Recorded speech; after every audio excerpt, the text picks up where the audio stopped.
लोकसभा के चुनाव संपन्न हो गए। बिहार में बीजेपी और जदयू को 12-12 सीटें मिली हुई हैं, जबकि राजद के खाते में 4 सीटें हासिल हुई हैं। उधर एनडीए गठबंधन इस बात से खुश है कि उसने बिहार में इंडिया ब्लॉक को सीटों के मामले में बहुत पीछे छोड़ दिया, जबकि हकीकत इससे बहुत परे है। इस चुनाव में बिहार की जनता ने एक बात स्पष्ट कर दिया, यूँ कहिए कि आगामी जो 2025 का विधानसभा चुनाव है बिहार का, उसकी तस्वीर एक तरह से उसने साफ कर दी। एक चीज़ यहाँ और बता दूं कि अब बिहार में पिछले कई चुनावों से राजद यानी राष्ट्रीय जनता दल वोट प्रतिशत के मामले में सभी पार्टियों से बहुत आगे है। आगामी विधानसभा चुनाव में इस बार वहाँ क्या होने वाला है, किसकी सरकार बनने वाली है, आज हम अपने वीडियो के जरिए यही बताने की कोशिश करेंगे। नमस्कार, मैं हूं शंकर विश्वकर्मा और आप देख रहे हैं सहारा समय का डिजिटल प्लेटफॉर्म। 2024 के लोकसभा चुनाव में बिहार में इस बार एनडीए को नुकसान उठाना पड़ा है। बीजेपी और जदयू दोनों को 12-12 सीटें हासिल हुई हैं, जबकि पिछले चुनाव में बीजेपी को 17 और जदयू को 16 सीटें मिली थीं। राजद को 2019 के लोकसभा चुनाव में एक भी सीट नहीं मिली थी। इस बार उसे 4 सीटें हासिल हुई हैं। कांग्रेस को पिछले चुनाव में 1 सीट मिली थी, जबकि उसे इस बार 3 सीटें हासिल हुई हैं। वहीं इंडिया ब्लॉक के अलायंस भाकपा माले को 2 सीटें हासिल हुई हैं। इस तरह इंडिया ब्लॉक के खाते में इस बार 9 सीटें आई हैं। बिहार ही नहीं बल्कि देश भर में इस बात की चर्चा हो रही है कि राजद नेता और बिहार के पूर्व उप मुख्यमंत्री तेजस्वी यादव के धुआंधार प्रचार करने के बावजूद वह सीटों के मामले में पीछे क्यों रह गए।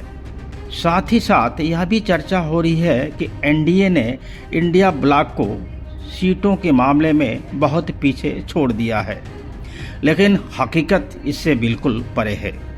अगर वोट प्रतिशत की बात करें तो आज भी राष्ट्रीय जनता दल वहाँ की सबसे बड़ी पार्टी है। इस लोकसभा चुनाव में राजद को 22.14% वोट मिला है, बीजेपी को 20.52, जबकि जदयू को 18.52% वोट मिला है। वहीं कांग्रेस के वोट में भी इस बार इजाफा हुआ है, तकरीबन 2% के आसपास, और उसे वोट मिले हैं 9.20%। इस तरह प्रतिशत के मामले में राजद बिहार की सबसे बड़ी पार्टी बनकर उभरी है। आगे बढ़ने से पहले जरा 2020 में बिहार की सभी मुख्य पार्टियों को मिले सीटों के बारे में और उनके वोट प्रतिशत की जानकारी कर लेते हैं। पिछले विधानसभा चुनाव में जदयू ने 115 सीटों पर चुनाव लड़ा था और उसके खाते में 43 सीटें आई थी। बीजेपी 110 सीटों पर चुनाव लड़ी थी, उसको 74 सीटें मिली थी, जबकि राजद ने 144 सीटों पर चुनाव लड़ा था और उसे सीटें मिली थी 75। कांग्रेस 70 सीटों पर चुनाव लड़ी थी और उसे सीटें मिली थी 12। जहां तक पिछले विधानसभा चुनाव में मिले वोटों का मामला है या वोट प्रतिशत का मामला है, तो जदयू को 2020 के विधानसभा चुनाव में 15.35, बीजेपी को 19.46% वोट मिले थे, जबकि राजद को 23.11% वोट मिला था। 2024 के लोकसभा चुनाव में बीजेपी को पिछले लोकसभा चुनाव के तुलना में 3.5% वोट कम मिली है। जदयू को भी 7.5% वोट कम हासिल हुई हैं। यानी इस बार बीजेपी को लोकसभा चुनाव 2024 में 20.5%, जबकि जदयू को 18.5% वोट मिला है। दूसरी ओर राष्ट्रीय जनता दल को 2024 के लोकसभा चुनाव में 22.5% वोटें हासिल हुई हैं। यानी इस बार राष्ट्रीय जनता दल के वोट प्रतिशत में लगभग 6% का इजाफा हुआ है। उधर कांग्रेस के वोट प्रतिशत में भी लगभग 2% का इजाफा हुआ है। अगर गौर किया जाए तो बिहार की जनता ने इस लोकसभा चुनाव में यह बताने की कोशिश की है कि प्रदेश के स्तर पर राष्ट्रीय जनता दल और उसके नेता तेजस्वी यादव उनकी पहली पसंद अभी भी बने हुए हैं।